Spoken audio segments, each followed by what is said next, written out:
Hello everyone, and welcome to the first episode of Derail Valley Simulator. I don't expect this one to go on for too long, I'll just do a couple jobs, and show you the general gameplay. In this playthrough, we are going to play on standard difficulty, which gives us all the convenience of all the UI improvements that came with the patch, but, and that's a big but, we are going to play as if we were in realistic mode. The only reason why I play in standard difficulty is to get access to the photo mode. Instead of sitting through the entire length of a journey, or simply cutting out the boring parts, I can instead hop into the cinematic camera, and do a couple beauty shots of the train. Should be a bit more interesting. Before we get started, if this is not your first video from this channel, you already know what to expect. If you want to be kept up to date, please consider subscribing, and if you like what you see, leaving a like will also help letting me know what to focus on. But enough talking, let's get into it. I decided to do the tutorial, more for your benefit than mine. After we're done with it, we will be able to choose our difficulty. Anyways, we start the game in a small fenced-off area on the main map, specifically set up to serve as the place to learn the basics. There's our depot. Our first task is to move and look around. After that, we will learn how to teleport. If you've seen the showcase video, you'll know that it's a holdover from the VR version of the game, and it can be very handy without goggles too. It allows you to hop around the place, covering a lot of distance in the blink of an eye. In realistic mode, we are limited to a very short teleport, which is pretty much only good for getting into the cab of locomotives, without having to mess around with the doors, or to hop over cars, instead of going around them, which can also be very convenient. But in standard mode, it allows for a much greater distance to be covered. Next thing we learn is how to use objects, and for that, the game gave us the walkie-talkie, as well as the station diagram booklet. The booklet we will go over later, but the walkie-talkie is an extremely important tool in the game. It can be used to turn switches, reset wagons and locomotives that came off the tracks, which will come in handy later once we're out of this place, and a couple other functions. There is even a handy retrieve item feature added in the patch. If you drop an item, and you want to get it back, you can do so in the inventory screen. Most of the items you will have to pay good money for, so losing them can be a big problem without this. We can also lock certain items on the hotbar. Before the patch, it was a really weird system, where scrolling through the items caused them to move around, swapping places. This lock feature is a most welcome addition. Personally, I like to have the walkie-talkie on number 1, and the station diagrams on 3. We will fill the second one with the game map later, and the wallet will go into number 4. After all that, it is time to at last hop into the locomotive itself. We will start with this one, the DE2 shunter. It's small, not all that powerful, but perfectly adequate for the early game, if you treat it right, and don't try to make it do crazy things.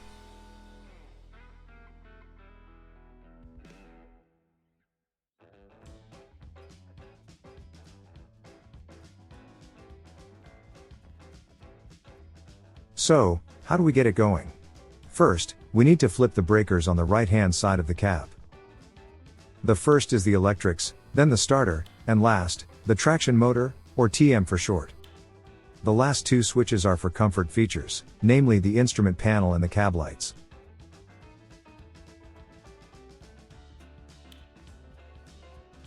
Even if it's broad daylight, I still recommend you turn them on. It makes it a lot easier to see things, and there is no battery to worry about. Technically, we are ready to get going, but we have a couple more tutorial messages to go over. We have turn knobs for the wipers, and for the front and back lights on the loco. The wipers can be set to off, long delay, short delay, or a continuous setting, depending on the severity of the rainfall. There is no rain right now, so we turn them off. Now the light knobs.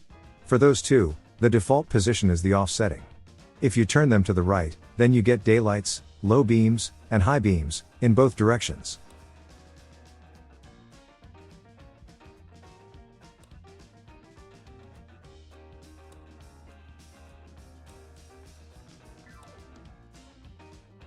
But, if you turn them to the left, you'll get either a dim, or a bright red light, which is supposed to go on the back of the train. Nobody's going to check if you do it correctly, but I usually like to set them right.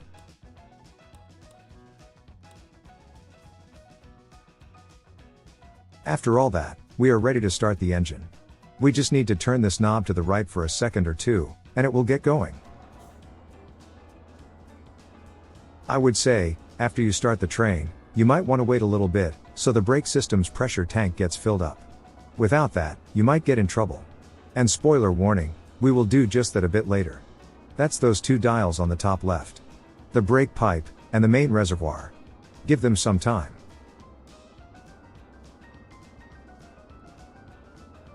Right now, we are in neutral, so applying the throttle won't make us move yet, but the tutorial asked us, so we did. It might be a bit counterintuitive, but to increase the throttle, you'll need to pull the lever back.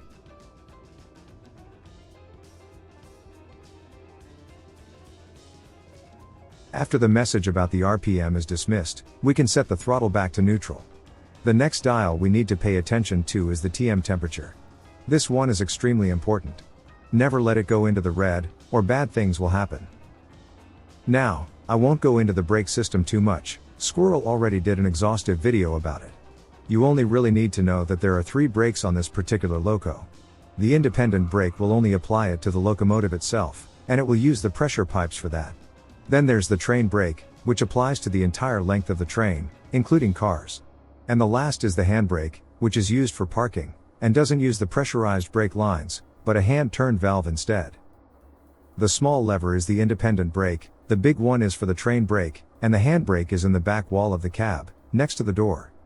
To actually get moving, we need to tell the engine which direction we want to go, and that is done with the small lever next to the throttle.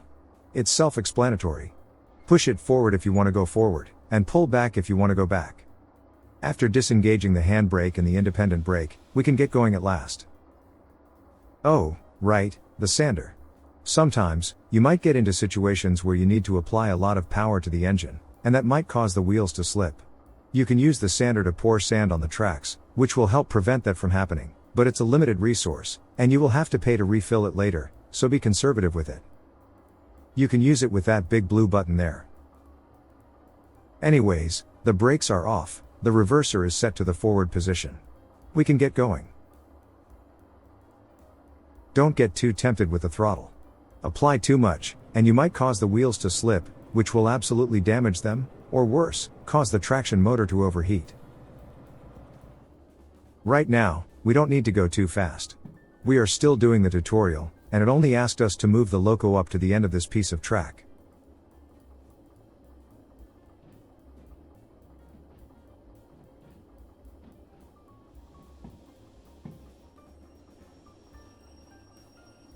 Okay, that could have been a lot better. I applied the brake too late, and ended up colliding with the buffer at 10 km per hour. Ideally, you will only want to play bumper cars with speeds around 5 km per hour, that is pretty safe, but above that, and you risk damaging things. Anyways, after all that, we can learn about switches. That's where the walkie-talkie comes in. In switch mode, we can point it at the little flags next to the tracks, and turn them in the direction we want. Technically, we could just jump out and switch them manually, but the walkie-talkie is much more convenient, and we can use it even in realistic mode. Next, we will learn about rerailing. This car in the depot came off the tracks.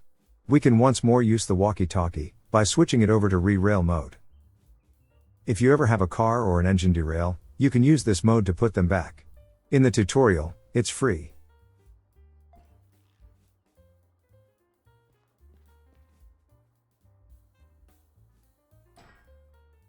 And the wagon is on the tracks again.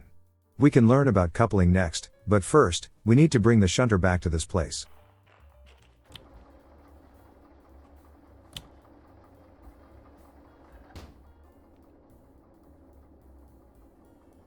Put the reverser into reverse mode, and since all the brakes are off, we can get going. No need to go too fast. Better be careful, being too hasty can get real expensive later on.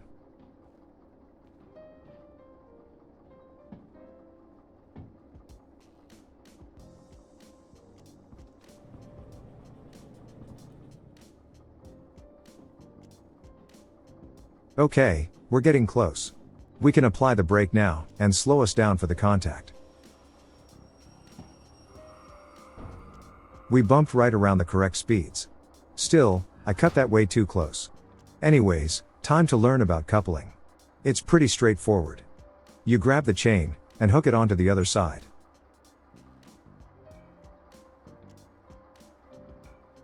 Then you use the coupler screw to tighten the connection. Technically, the coupling don't disconnect at this point, but we need to do one more thing. The red hoses we just connected are the brake pipes. That's what allows the brake pressure from the locomotive to translate down the line, and apply it to the brake pads present on the cars themselves. After that, we just open the valves, and the coupling was completed. Always make sure to do this in order. Never open the valves if the hoses are not connected, and always close them before severing the line. Otherwise, the pressure will escape.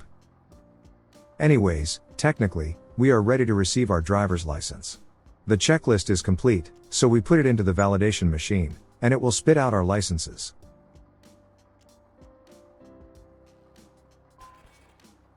This is our driver's license. This is our license to drive the DE2. We will need to buy it for the other locomotives later.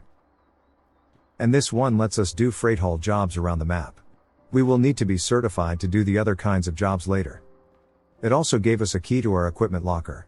In there, we can find a couple more useful items. The map, a compass, our wallet, and a small stack of cash to start out with.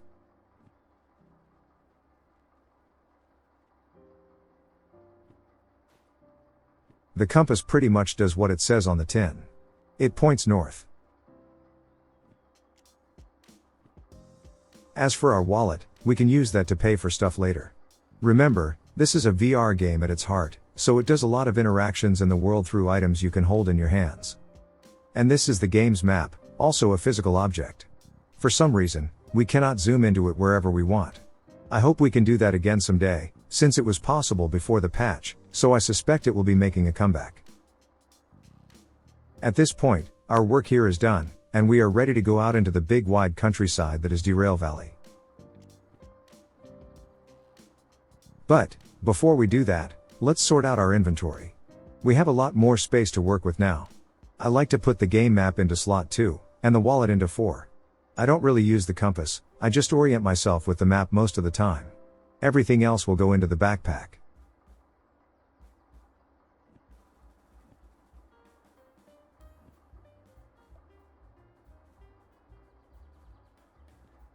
Something to keep in mind when dealing with cars: when you hook up to them, at least one will always have its handbrake applied. Unless you want to pay for property damage, you might want to turn it off.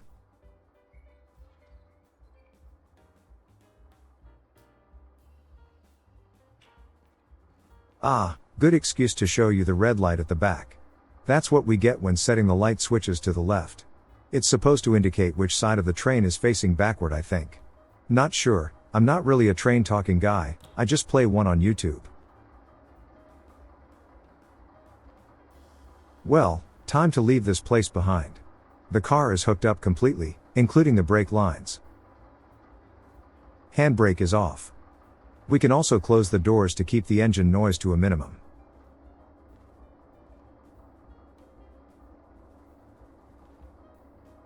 We only need to set the switch to the right direction, and we have a clear way out of here. It's really easy to tell what the switch is set to. Just pay attention to the white line.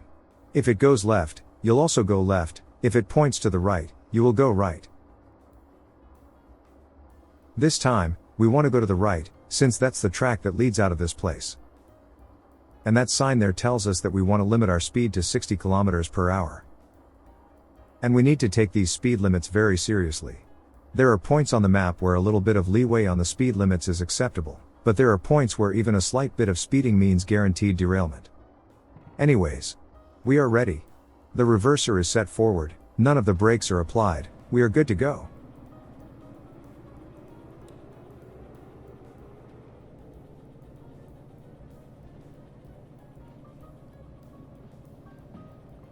We can go a lot faster than 20 right now, but we are still in the tutorial. We will be asked to make a stop soon, so there is no point going too fast. 30 kilometers per hour sounds about right for this part. Also, this is a very good advice from the game. There is no point running the engine all the time. If you're on level ground, you can use the momentum of the train to keep you moving forward, and if you are on a downward slope, then just leave your acceleration up to gravity. The less fuel you use, the less you will have to pay later. And see that little Y-shaped sign? That means we have a switch coming up.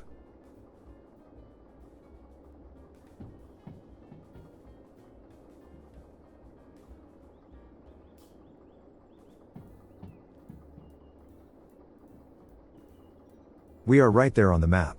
In easier difficulties, we are represented by the blue arrow on the map. And as we approach the next switch, the tutorial asked us to slow down. Let's do that. Anyways, the tutorial depot is on that small off branch. There is no need to go back to it in the future, just a bit of trivia. And we are right outside the steel mill. Let's bring up the station diagram booklet.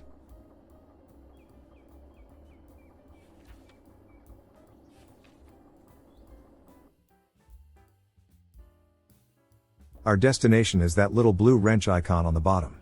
We need to go through a couple switches to get there, but all of them are already in the correct position, except the one right ahead of us.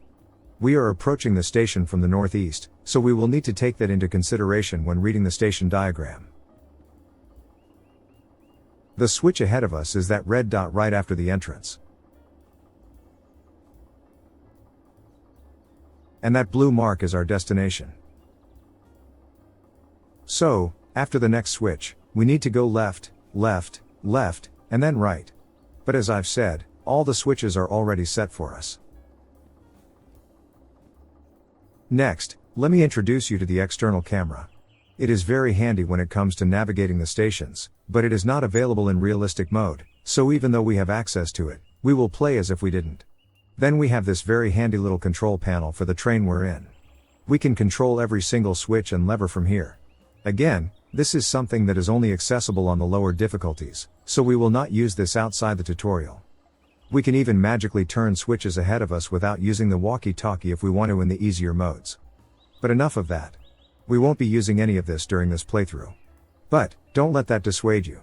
There is no right or wrong way of playing the game. If this is how you like to play, then more power to you. Playing in realistic mode is just the way I like to play, that doesn't mean you also have to do it.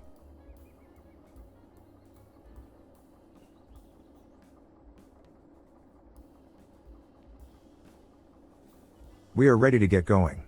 Take off the brake, wait for the pressure to equalize, and we can proceed. Also, you might have noticed that we started to roll backwards as the brake pressure dissipated. That's because we are on a slight incline. When moving heavy loads, that might be a bit of a problem, especially with weaker locos, like this one. Okay, our new speed limit will be 50 km per hour as we go to the left.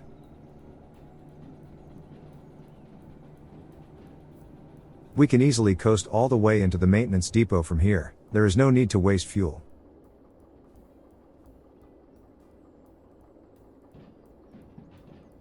See that little white sign? A7L? That's a loading platform. You can tell by the letter L. There are a couple different kinds of these in stations. I for incoming, O for outbound, S for sidings, P for parking, etc.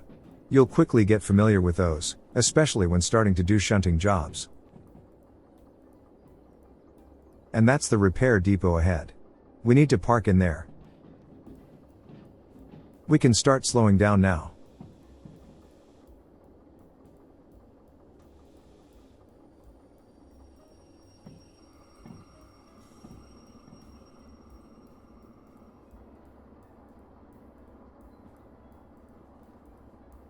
Okay, we can stop.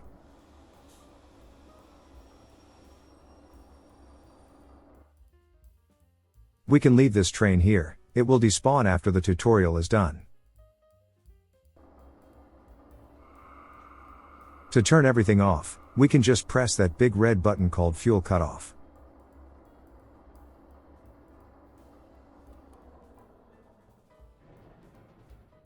After that, we can turn all the breakers down, apply the handbrake, and the train is now completely dormant.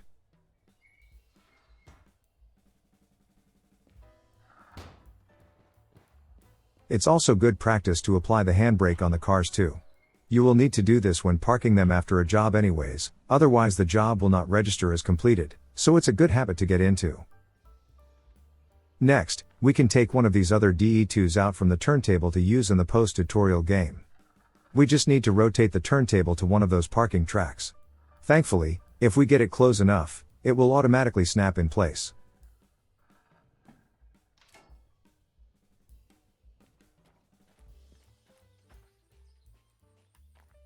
Next, we need to park this loco on the turntable, so we can orient it onto the outgoing tracks. Again, the startup procedure is easy. Turn on the breakers, turn on the engine, take off the handbrake, and we're good to go. You can also play around with the switches if you want, but those are not essential, just a good habit to get into.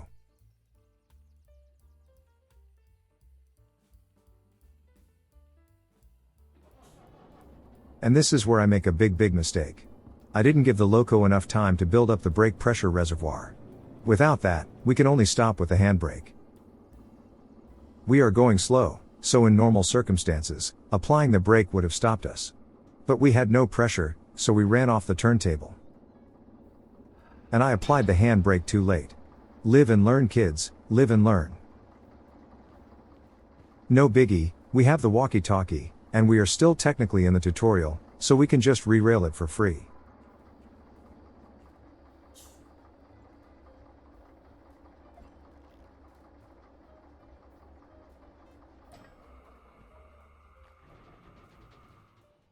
Also, we don't have to use the little kiosk to rotate the turntable. We can just use this handle. No need to press any special button. Just walk into it, and the game physics will deal with the rest.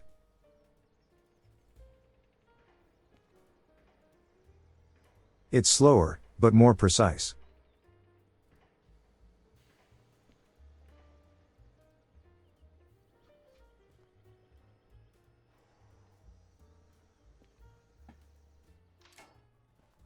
There.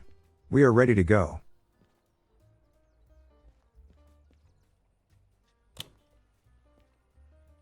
Re-railing the Loco will turn off the engine, and it will reapply the handbrake, but otherwise, it will be just as we left it.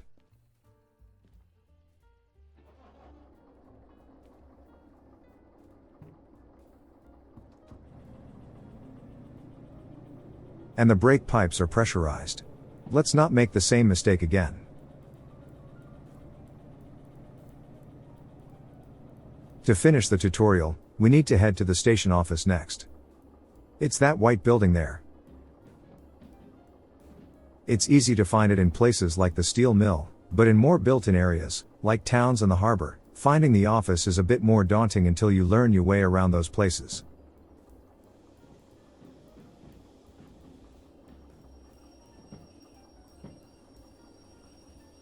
For short amount of times, we can just leave the train on the pressurized brakes. It takes a little while for the pressure to escape the system, and we only need to go to the office for just a bit. We don't need to turn off the breakers or anything like that. We just switch off the engine, and head out.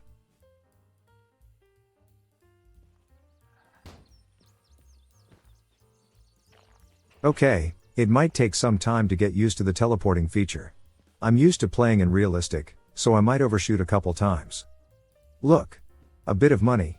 That will be the last time we get a free cash injection, so be mindful of that. It is there to teach us about fees. Every time you use a train in the game, you start racking up fees. Maintenance, fuel, oil, sand, all that. You have to pay for it.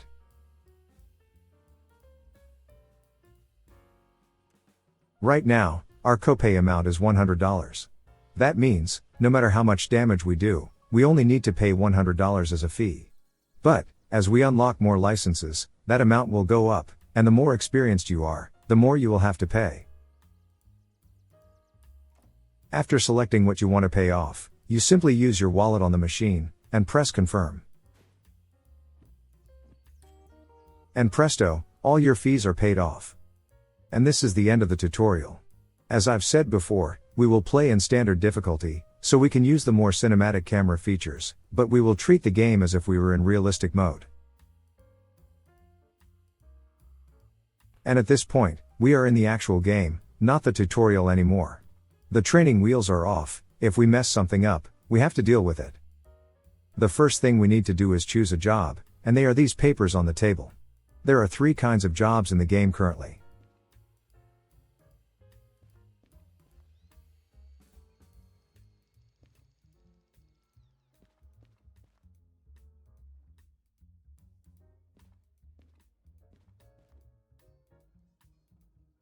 Freight haul jobs are the ones we can do at the start.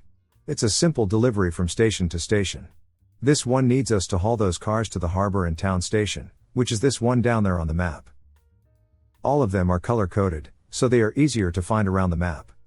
To get there, we can plan our route on the map, we just need to follow the tracks. But, this is a job we cannot do at the moment. The amount of cars is too much, and we need the long train certification to accept it. Plus, the dinky old DE2 is nowhere near beefy enough to pull this much weight.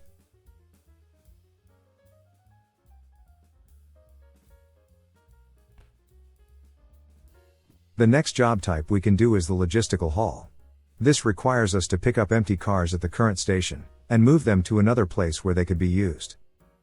For example, the iron mine will be able to fill certain cars with iron ore, which we can take down to the steel mill. But that leave empty cars there. To reuse those cars, we would need to accept one of these logistical jobs, so we can take those cars back to become useful again. Or, it might ask us to take them somewhere else, who knows? This is the job type that ensures that the different industries around the map can actually keep operating. If they had no cars to load the products onto, then they would be pretty useless.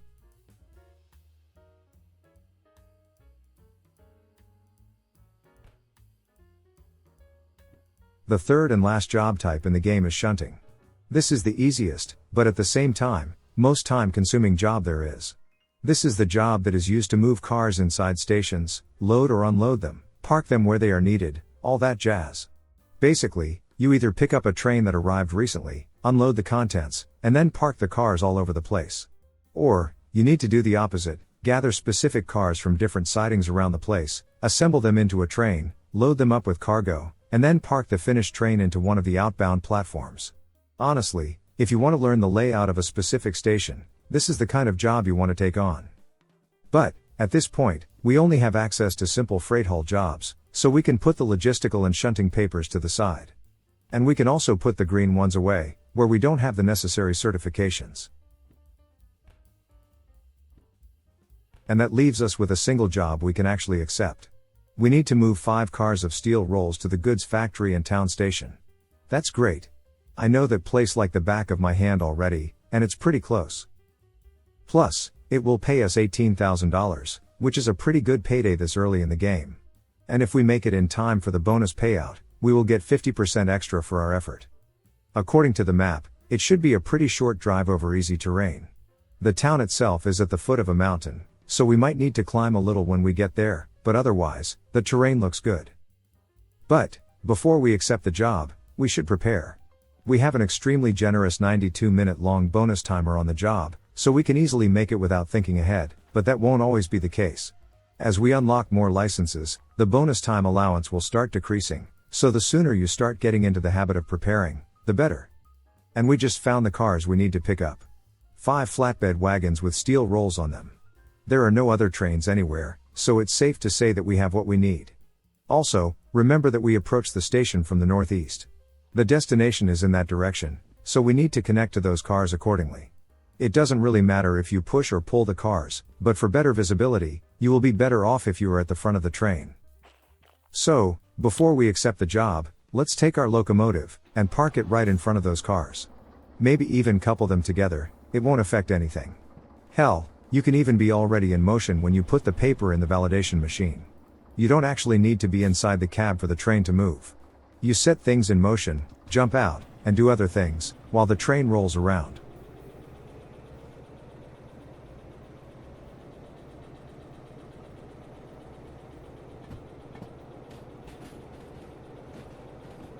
Remember that tutorial switch, where we entered the station. We need to drive past that to line ourselves up with the cars. Also, the game felt a little bit choppy with OBS recording in the background, so I took the graphics down a bit.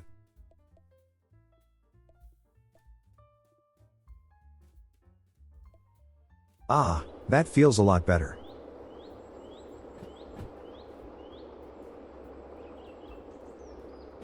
Let's stop now, and then turn the switch.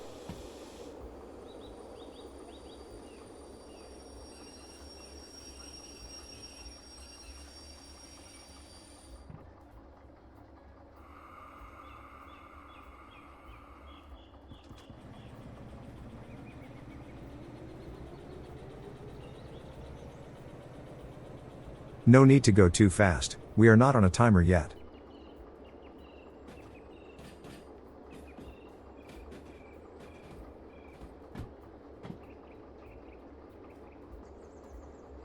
Now we just need to set up our approach to the platform where the cars are located. We need to go right twice, and then take a left.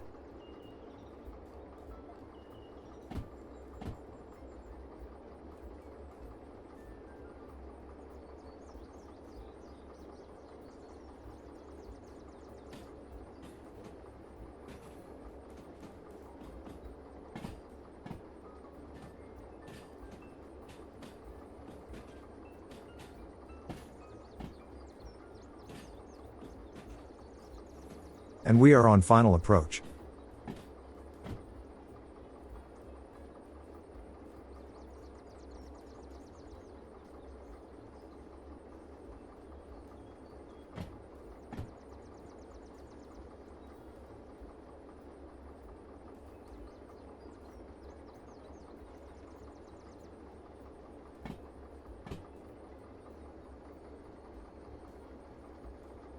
Okay, time to start slowing down now.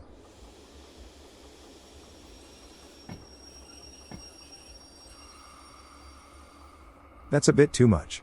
We can feather the throttle to ease us into the bump.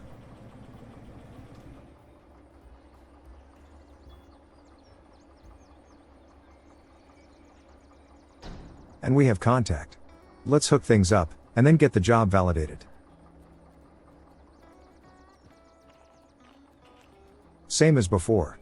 Hook, tighten, brake line, valves.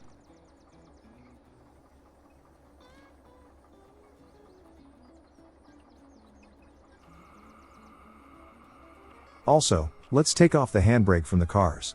Remember, parked cars are kept in place with handbrakes, so always make sure it's off. It's usually just one of them, but it never hurts to check the others.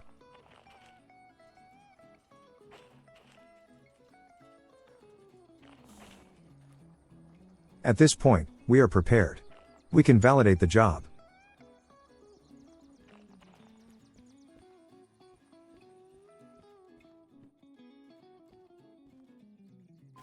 It will give us this little booklet, which tells us everything we need to know. The first page is the same as the one we put into the machine. The next one tells us where to pick up the cars. In this case, it was the platform B60. Remember, O, for outbound.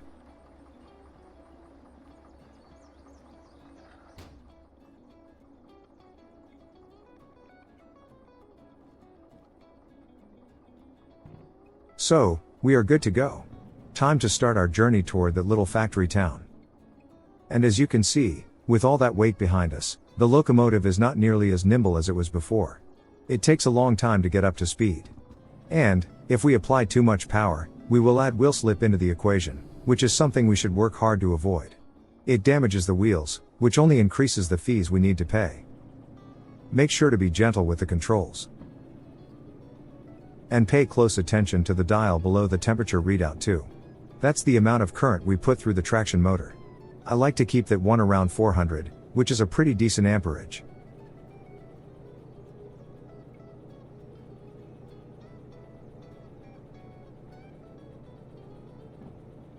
At 400 amperes, we can keep the temperatures just below the yellow line.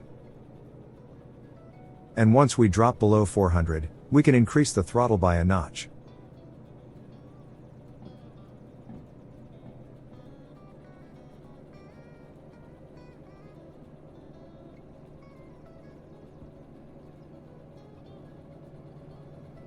At least, that is the system I ended up using.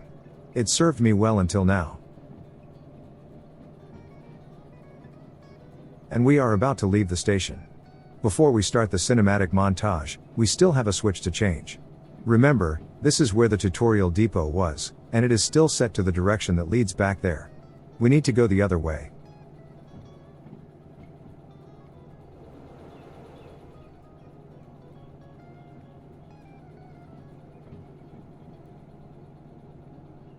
See?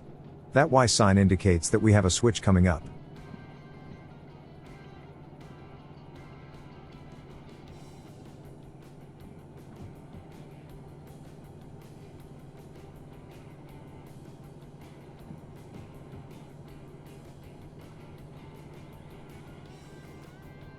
There it is.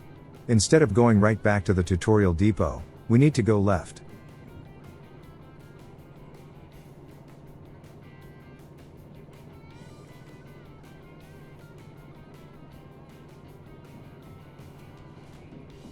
Look below the speed sign. It said -1.9. That means we have a downward slope of 1.9% ahead of us. To save on fuel, we can safely turn the throttle down, and let gravity give us the acceleration we need.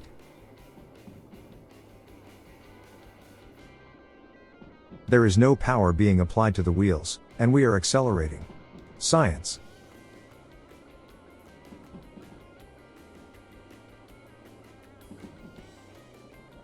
Just pay attention to the speed limits.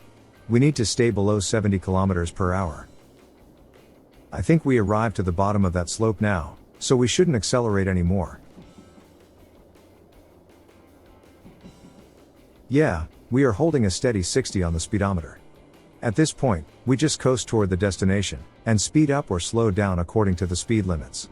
Instead of sitting through all that, I will now switch on the photo mode, and take a couple cinematic shots to skip over the boring parts.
Okay, we are approaching the next switch. I got a bit carried away with the photo mode, so I only noticed it in the last second.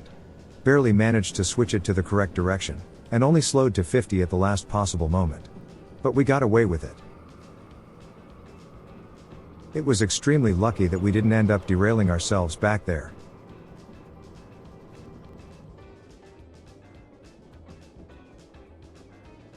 Okay, that sign said plus 1.1. And that means we have an uphill climb coming up. Better start gaining momentum, or we might not make it up with all that steel weighing us down. In the meantime, we can check where we need to drop the cars off, it's all in the booklet. D5I. Again, that last letter means inbound, which is exactly what we are. An inbound train. We should be checking on the station diagram next. There is only one entrance to the station, from the southwest. We will need to go through platform B, to reach the tracks labeled D. We have two approaches we can take. Either we go through C, but that would put our locomotive pointing toward the end of the line after platform D. Ideally, we would like to avoid that. So, instead, we will take a right turn after B, and reverse into the destination, instead of entering head first.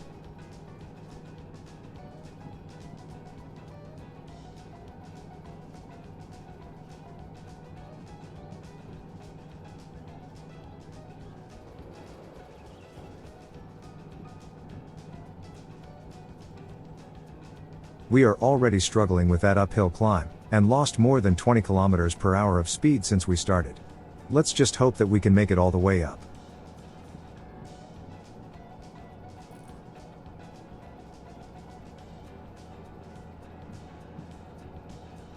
The traction motor is getting real toasty.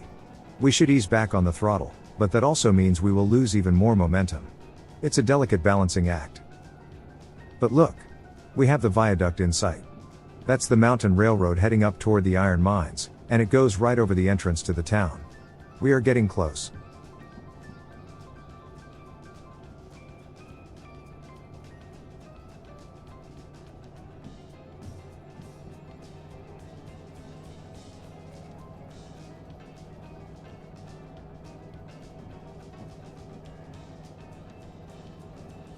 As long as we don't dip into the red, we should be okay.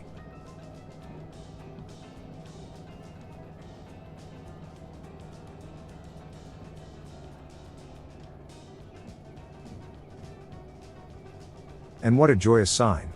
We have the next switch in 200 meters, which will already be inside the station. We are going to make it. That tunnel will end right at platform B, at which point, we will no longer be climbing.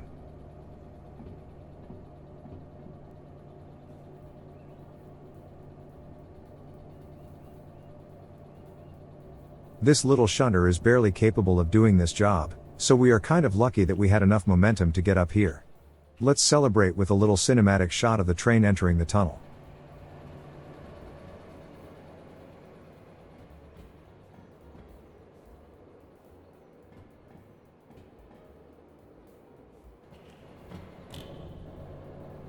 And there it is. Platform B. We are not stopping there, we will instead drive right through it. Technically, the lane we will go through is a loading platform, so it's not meant to be used for through traffic, but who's going to stop us? Nobody, that's who. And the temperature gauge just dipped into the red. Thankfully, we have a small alarm sound when that happens, so we caught it in time. So, as I've said, this particular track we are rolling through is meant to be used to load and unload trains. But since it's empty, we can just go through it.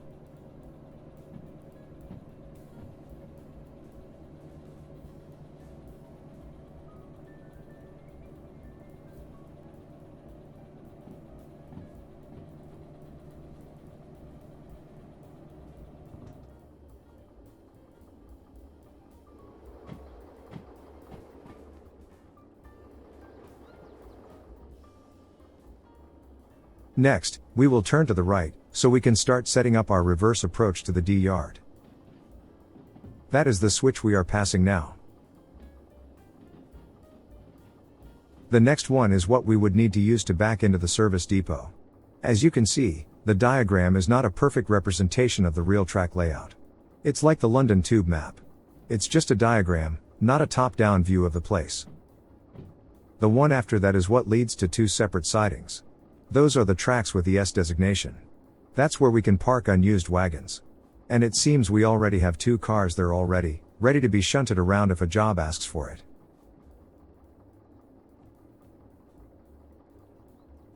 After that switch, we will reach the one that will need to be changed, so we can reverse into the correct platform in the D yard.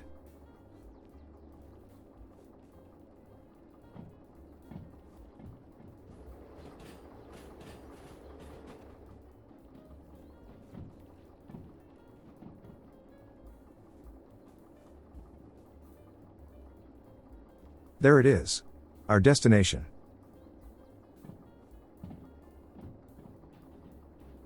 There's also a small locomotive parking area next to it, but we don't need to worry about that right now.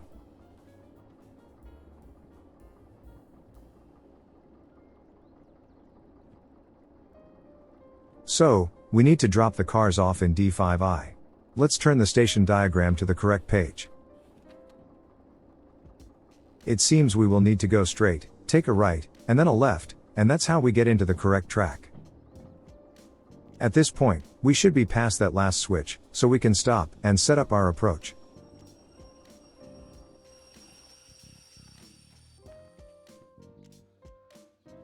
This one needs to be going to the left, since that leads to the yard. This is correct already. The right direction would lead into the loco parking spaces. This is also correct, we need to go straight here. This one needs to go to the left.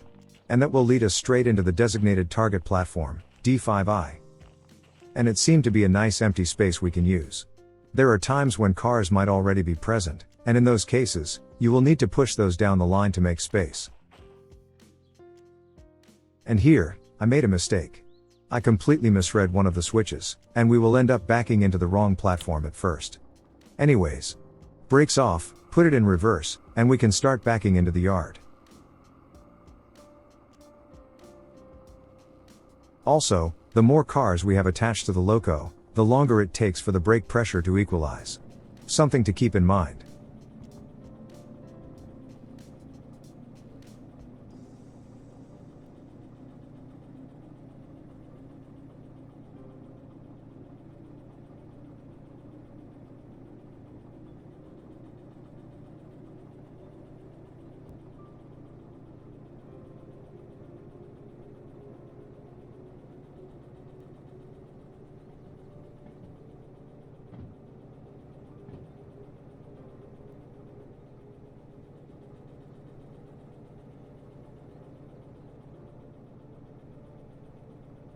How about we hop on the outside of the train, and see where we are going from a better vantage point.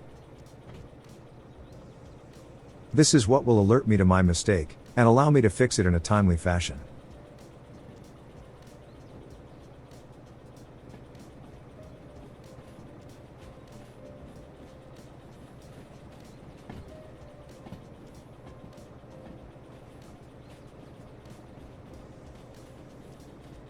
This is where we should be turning right now. But we are going forward instead. One of the switches is set wrong. Let's stop quickly, and move forward again to fix the issue.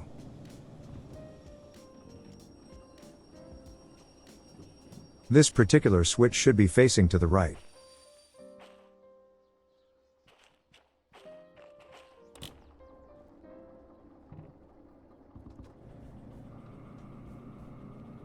And this is why you should always allow brake pressure to equalize before applying the throttle.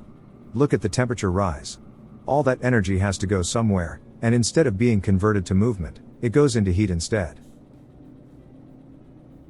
We can jump out real quick, and monitor the position of the train. Once we're past the problematic switch, we can stop again.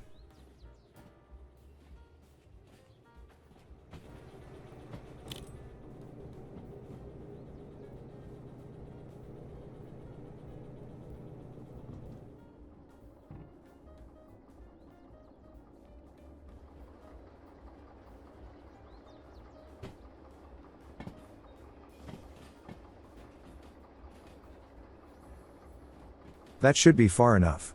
We use the walkie-talkie to set the switch, and we can start backing up again.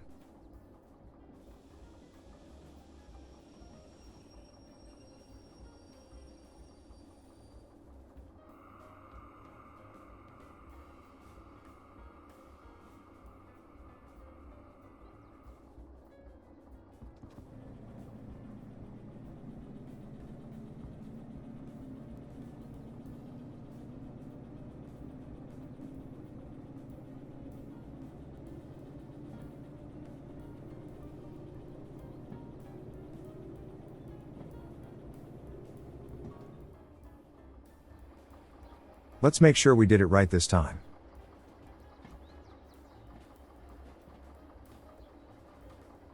We should start turning now.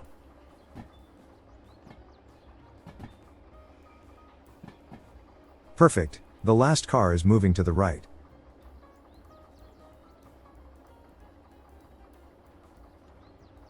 After that, it should turn left, and the cars can start filing into the drop-off platform.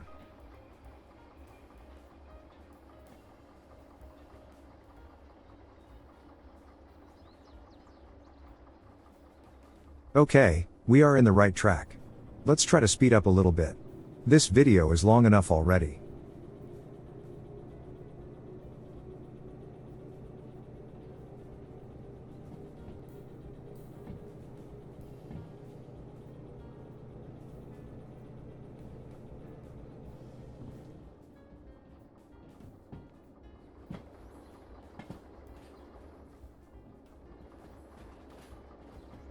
Usually, if you put the cars behind the white signs, that will be good enough to satisfy the positioning requirements.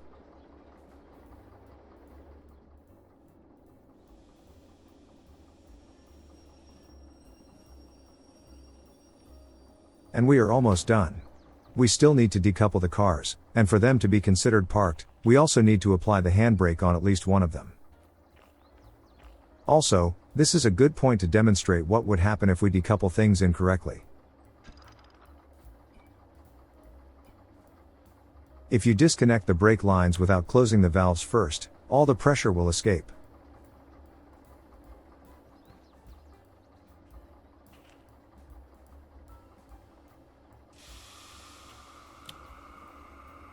The main reservoir is decreasing, and the brake pipe is pretty much useless at this point. And if the handbrake on the cars wasn't applied, and they were on a slope, they would be rolling around right now.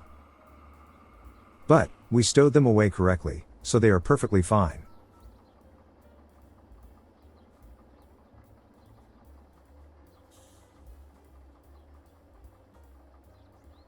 We did good time coming up here, so before we hand in the job, how about we park this loco somewhere safe and out of the way?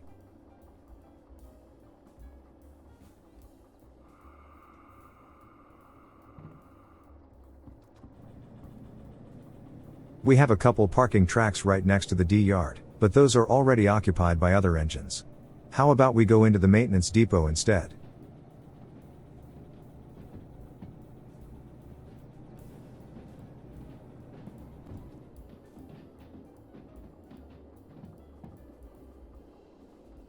Remember how we drove past it as we came down here?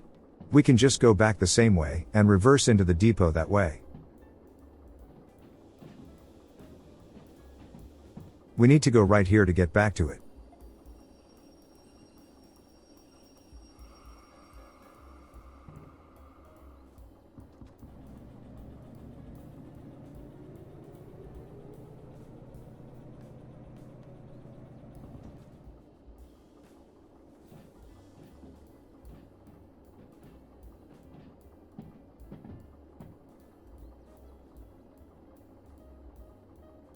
These two tracks to the right are sidings, only meant to store cars, not locomotives.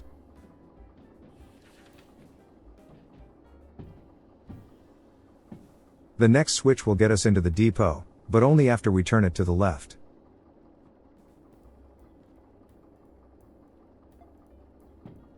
There. We have a clear way in at this point.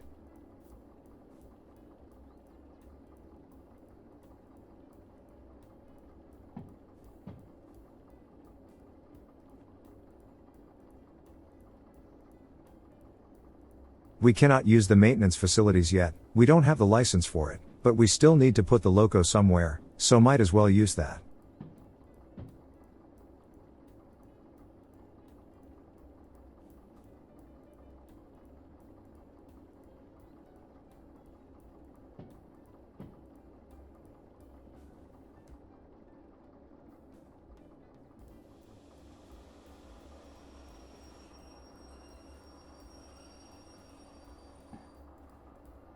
Alright, time to shut things off.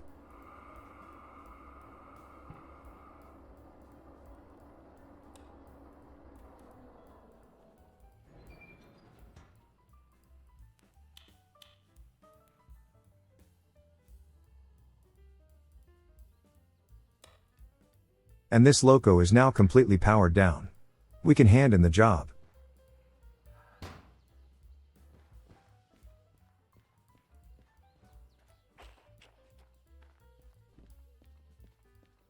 If we did everything right, the job booklet will be swallowed up by the validation machine, and spit out our evaluation. Perfect. It took us 23 minutes to do the job, well below the 92-minute bonus timer, so we got a 50% extra reward for our efforts.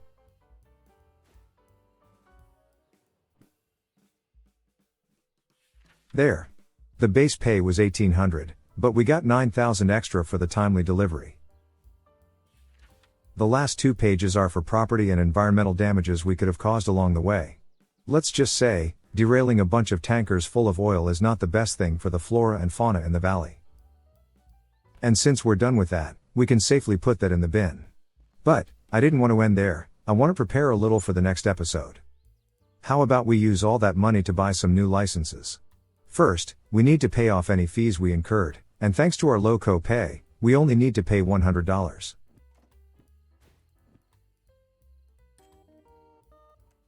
Now, We are ready to start buying licenses. We have 29,000 in the bank, so let's keep that in mind as we browse the list. The shunting license only costs 1,000. Let's print out the info sheet to see what we're dealing with. Nice. This license will not increase our co-pay, or lower our bonus timer in any way.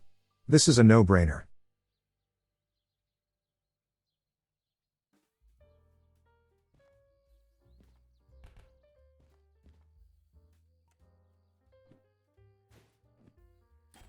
And we are officially certified to take on shunting jobs at this point. I think this pretty much decided what we will do in the next episode. But, why stop here? We have more money to spend. We can't afford to buy other loco papers yet. This train length certification does sound nice though. Longer trains mean a better payout.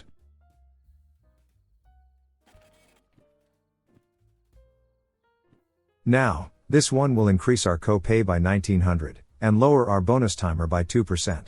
Things are getting a bit more interesting now. And this applies to everything from now on. Even if we take on the most basic delivery job, we are still going to suffer from these extra penalties. Still, this is still worth the investment in my book. We had our co-pay at 100 before. This will put it up to 2,000. So, if we rack up enough fees that reach that threshold, we will need to pay that full 2,000, not the previous 100.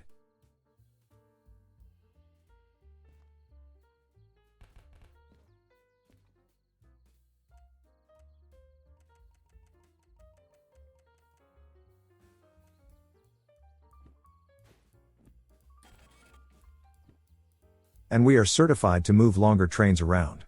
This applies to all job types.